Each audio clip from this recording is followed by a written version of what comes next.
Hello tout le monde, j'espère que vous allez bien. Aujourd'hui on se retrouve pour une vidéo un peu différente que d'habitude car j'ai décidé de vous emmener avec moi faire un batch cooking pour 3 jours. Donc on va préparer ensemble 3 jours de repas qui vont correspondre à une perte de poids. Donc si c'est votre objectif, la perte de poids, la perte de gras, la recomposition corporelle, cette vidéo devrait vous aider pour trouver des idées de repas, pour vous régaler malgré le déficit calorique et surtout pour vous aider à vous organiser pour atteindre vos objectifs. Donc c'est parti. Donc déjà il va falloir sortir vos tupperwares. Donc pour 3 jours on va faire 3 petits déjeuners, 3 repas du midi, 3 dîners, 3 collations et 3 desserts.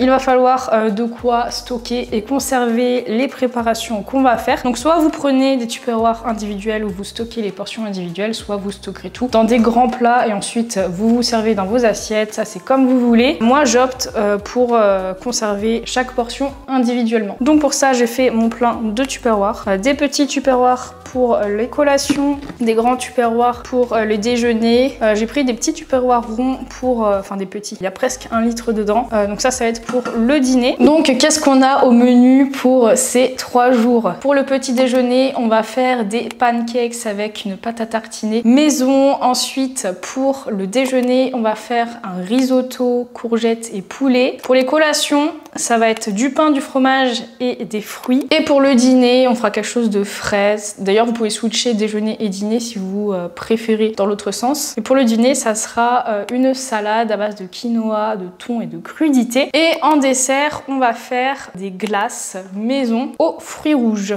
Au niveau logistique, pour faire les glaces, vous aurez besoin de petits moules à glace avec les petits bâtonnets comme ça. Moi j'ai pris ça sur Amazon, c'est pas très cher. Je vous mets le lien dans la description de la vidéo si vous n'en avez pas. Ensuite, en termes d'aliments, vous aurez besoin en féculents, vous aurez besoin de quinoa. Moi j'avais déjà du quinoa en vrac chez moi. Vous aurez besoin de pain complet, de riz rond. Alors ça va être pour faire le risotto. Moi je prends du riz rond à dessert parce que c'est pas très cher par rapport au riz à risotto. Et le résultat est délicieux. De la farine. Ensuite, en fruits et légumes, alors vous aurez besoin de fruits rouges. Je les ai en surgelé, là je les ai mis dans une boîte à décongeler. Donc si vous avez des fruits rouges surgelés, vous pouvez décongeler 150 g de fruits rouges. Vous aurez besoin de raisins. Moi j'ai pris du raisin sans pépins parce que c'est beaucoup plus pratique à manger, mais vous faites comme vous voulez. Vous aurez besoin de 3 bananes, une courgette, 2 carottes, un oignon, des tomates cerises ou autres crudités que vous aimez. Ensuite, au niveau des protéines, vous aurez besoin d'œufs. Alors, pour le coup, on se servira de qu'un seul œuf. Vous aurez besoin d'à peu près 270 g de thon en conserve. Donc, il faut bien que ce soit du thon au naturel. Vous aurez besoin de 300 g de filet de poulet, de feta. Alors, 90 g à peu près. Là, j'ai 100 g de fromage au lait de brebis. C'est pas indiqué feta, mais c'est pareil. Des mentales. Petits suisses. Alors, ça coûte vraiment pas cher, les petits suisses. Et c'est très riche en protéines. C'est plus riche en protéines que le fromage blanc. En fait, c'est comme le skyr, mais en beaucoup moins cher. Et ensuite, au niveau des condiments, vous aurez besoin de cacao, 100% cacao, pas du Nesquik, quoi. Faut vraiment du cacao pur. Un sachet de levure. De la stevia, c'est optionnel, mais en vrai, je vous conseille vraiment la stevia parce que c'est trop pratique pour faire des préparations avec un goût sucré sans rajouter de sucre, justement. Curcuma et de la purée d'oléagineux. Moi, en l'occurrence, j'ai pris de la purée de noisettes. Celle-ci vient de chez Coro. Pareil, je vous mets le lien dans la description de la vidéo. Mais ça, vous trouvez en grande surface. On va commencer par le dessert, on va faire les glaces, c'est parti. Pour faire nos glaces, on va avoir besoin de 3 petits suisses, des fruits rouges, donc 150 g de fruits rouges et un petit peu de stevia facultatif, mais si vous aimez le goût sucré, je vous recommande. Et j'ai besoin d'un mixeur. Hop, donc je vais mettre mes petits suisses dans le mixeur. La stevia, faut pas en mettre trop si vous en mettez. Il n'y a pas besoin de grosses quantités pour avoir le goût sucré.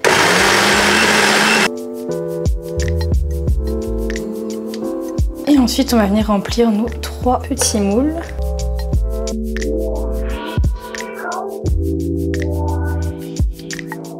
Et ensuite, je viens mettre les petites glaces au congélateur, si j'y arrive.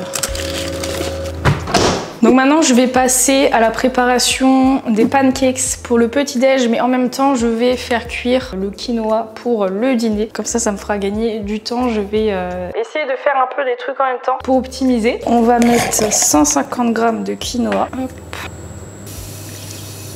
Donc on va faire les pancakes. Pour ça, vous aurez besoin de 3 petits Suisses, un œuf, levure, un peu de lait, de la farine. Donc je vais commencer par mettre mes petits Suisses dans le saladier. Ensuite, on va mettre 120 g de farine, un œuf, 90 g de lait et la moitié d'un sachet de levure. Et ensuite, on mélange tout. Pas hésiter à remettre un petit peu de lait si jamais. Voilà ma pâte. J'ai fait chauffer une poêle en même temps. Là, elle doit être chaude. Donc, on va aller les former. C'est parti. Avant, je vais mettre un tout petit peu d'huile sur la poêle pour que les pancakes n'accrochent pas tout simplement. Et donc là, il va falloir faire un multiple de 3 en pancakes parce que on a pour 3 jours. Le top, ça serait de pouvoir en faire 9 ou 12. Ah, ma poêle est un peu chaude. Et là, je pense que mon quinoa est cuit, effectivement.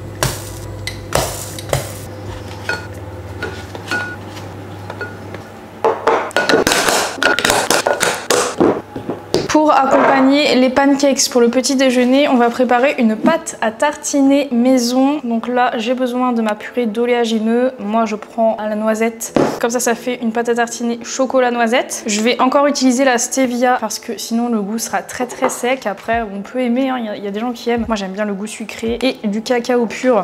Donc pour 3 portions de pâte à tartiner, je vais commencer par verser 60 g de purée de noisette dans un petit bol. Hop. Ensuite, je vais mettre 30 g de cacao et je vais mettre à peu près 10 g de stevia. Hop. Et ensuite, je vais tout mélanger jusqu'à obtenir ma petite pâte à tartiner. Ça sent trop bon la pâte à tartiner chocolat noisette. C'est giga facile à faire maison, c'est un truc de fou. Et du coup, pour la stocker, je vais pas la mettre direct dans le tupperware avec mes pancakes. Je vais mettre ça dans un mini tupperware. À chaque fois que je viendrai me servir le matin, je prendrai un tiers de la préparation. Bon, après c'est pour 3 jours donc normalement c'est pas la peine. Pour mieux la conserver, vous pouvez la mettre au frigo et si vous la mettez au frigo, va falloir la réchauffer un peu avant de la manger, sinon elle sera dure, vous pourrez pas la tartiner. Donc il faudra penser à la sortir bien avant de prendre votre petit déj. Sinon sur 3 jours ça se conserve à température ambiante sans problème. Donc voilà à quoi ça ressemble et ça sent super bon. Donc j'ai ma petite pâte à tartiner ici, mes 3 portions de pancakes avec mes 3 bananes. Je vais préchauffer le four pour faire cuire le poulet, 180 degrés à peu près. Donc maintenant que mon quinoa est cuit et égoutté, on va pouvoir passer à l'assemblage du dîner. Donc je vais tout simplement verser mon quinoa dans les 3 récipients. Ensuite, on va mettre les crudités. Donc, je vais commencer par les carottes. Donc, soit vous pouvez les râper. Moi, je vais les couper en tagliatelle parce que j'aime bien faire comme ça.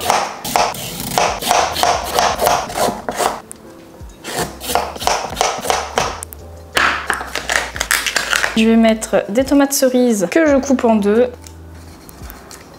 Je vais émietter le thon. Et pareil, je vais le répartir dans les 3 boîtes. On va mettre ensuite la feta. Et là, je vais l'émietter. Et maintenant, on va pouvoir mettre la vinaigrette. Donc, une cuillère à soupe par portion. Et ensuite, je peux mélanger mes petites salades ou pas, comme vous voulez. Donc, vraiment, en crudité, vous pouvez mettre ce que vous voulez. Si vous n'aimez pas les carottes, si vous préférez mettre du concombre ou du chou, peu importe. Je peux refermer. Ok, maintenant on va pouvoir passer à la préparation du déjeuner. C'est parti. Donc mon four est préchauffé, donc je vais pouvoir enfourner le poulet. Alors je vais pas l'assaisonner ou quoi, je vais vraiment le faire cuire nature parce que de toute façon ensuite il sera mélangé dans le risotto. Je mets mes filets dans un poêle et ça part au four. On va le mettre à peu près 30 minutes, le poulet à 180 degrés. Et en attendant, je continue ma cuisine. Donc vu qu'on va faire un risotto pour le repas du déjeuner, on va avoir besoin d'un bouillon. Alors moi, j'utilise pas les cubes de bouillon qu'on trouve en supermarché. J'aime bien faire mon bouillon moi-même. Très simple, enfin je sais pas si on peut appeler ça un bouillon, mais en tout cas, ça rend très bon à la fin. Donc en gros, je fais bouillir de l'eau et je vais mettre du curcuma dedans. Je vais en mettre vraiment pas mal avec du sel et c'est tout. Et pendant que ça chauffe, on va pouvoir préparer le riz. On va verser 210 g dans un verre. Je vais prendre du beurre. Vous pouvez prendre de l'huile d'olive si vous préférez, mais moi j'aime bien le risotto avec le beurre. Et dans la casserole, on va venir mettre l'équivalent de 3 noisettes. Donc à peu près ça. là, je vais faire revenir un petit peu mon riz avec le beurre. Et une fois que c'est bon, je vais pouvoir mettre ma première louche de bouillon. Et une fois que le riz aura absorbé le bouillon, on viendra mettre une louche et ainsi de suite jusqu'à ce que la texture du riz soit bonne. Donc là, vous voyez que il n'y a plus d'eau, donc on va pouvoir remettre du bouillon. En attendant que mon riz cuit, je vais pouvoir couper ma courgette en rondelles. J'ai mon poulet qui est bien cuit et je vais le couper en morceaux également. Quand le riz sera cuit, on viendra mélanger avec le risotto tout simplement.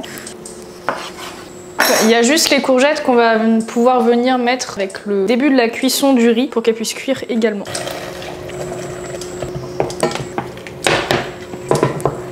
Bon, pendant que le risotto cuit, puisque c'est assez long à cuire, on va préparer les goûters. Donc ça va être sucré, salé. Là, vous aurez besoin de pain complet, de l'emmental et du raisin. Donc le raisin, je l'ai préparé, lavé. J'en ai à peu près 200 grammes dedans que je vais diviser par 3. Mais avant, je vais commencer par le pain. Il faut à peu près 50 grammes de pain par goûter.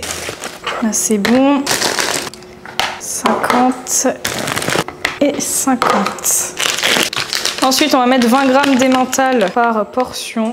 Il me semble que 20 grammes, c'est à peu près ça. Pile poil. À force, je connais. Donc l'avantage de ce goûter, c'est qu'il va être riche en protéines avec le fromage, riche en bons glucides et en fibres avec le pain complet et le raisin qu'on va mettre. Donc on va diviser par 3. Hop. Et voilà, c'est tout simple.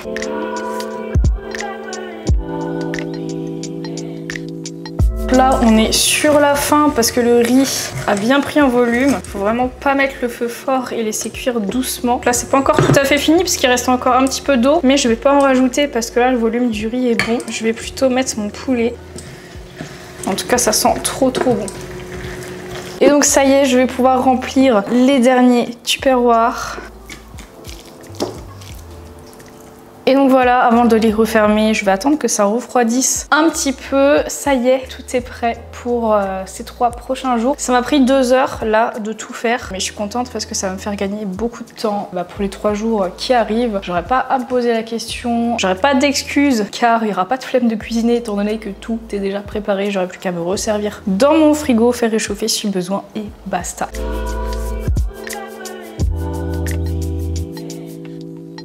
Et donc voilà, j'ai 3 jours d'alimentation de prête. C'est trop bien. Je vais pouvoir ranger ça au frigo quand tout sera bien frais. Donc on a nos petits déjeuners, pancakes, bananes, pâte à tartiner. Nos déjeuners, le risotto, poulet, courgettes. Les petites collations, pain complet, emmental, raisin. Et le dîner, salade de quinoa crudité, thon et feta. Au total, on est sur des journées à 1800 kcal. Je vous affiche les macros de chaque journée juste ici. Si vous souhaitez sécher, perdre du poids, cette alimentation est tout à fait adaptée et s'organiser comme ça, ça permet de ne rien laisser au hasard. Donc c'est vraiment une très bonne idée si on veut s'assurer des résultats. Par contre, pour que la perte de gras fonctionne, il faut qu'à côté vous ayez une activité physique, que vous fassiez du sport au moins 3 fois par semaine, musculation, course à pied, ce que vous voulez. Et chaque jour, faut essayer de sortir de la sédentarité. Si vous avez un métier complètement sédentaire, essayez en dehors de vos heures de travail de marcher, faire du vélo, etc. Danser, pourquoi pas. En plus des efforts alimentaires, de l'organisation, etc. Faites en sorte de bouger un petit peu plus au quotidien pour vous assurer des résultats en termes de perte de poids, de perte de gras. Et pour aller plus loin dans votre objectif, je vous invite à aller faire un tour dans la description de la vidéo, jeter un œil au programme Grow and Get Fit, qui est un programme sur 6 mois qui contient des séances de sport à faire en salle ou à la maison, mais également des conseils nutrition, mindset, organisation, ainsi que de nombreuses recettes faciles et gourmandes qui vous permettront de faire des meal prep avec plus d'idées de recettes, une meilleure organisation et ça vous assure l'atteinte de vos objectifs. Du coup, j'espère que la vidéo vous aura plu. N'oubliez pas de liker, de laisser un commentaire et de vous abonner. Si ça vous dit que je fasse une autre vidéo de ce type avec peut-être objectif prise de masse, un autre objectif ou toujours dans la perte de poids, n'hésitez pas à me le dire en commentaire. J'espère en tout cas que ça vous aidera et que ça vous donnera des idées de meal prep, de batch cooking. Sur ce, je vous fais des gros bisous et on se retrouve très bientôt pour une prochaine vidéo.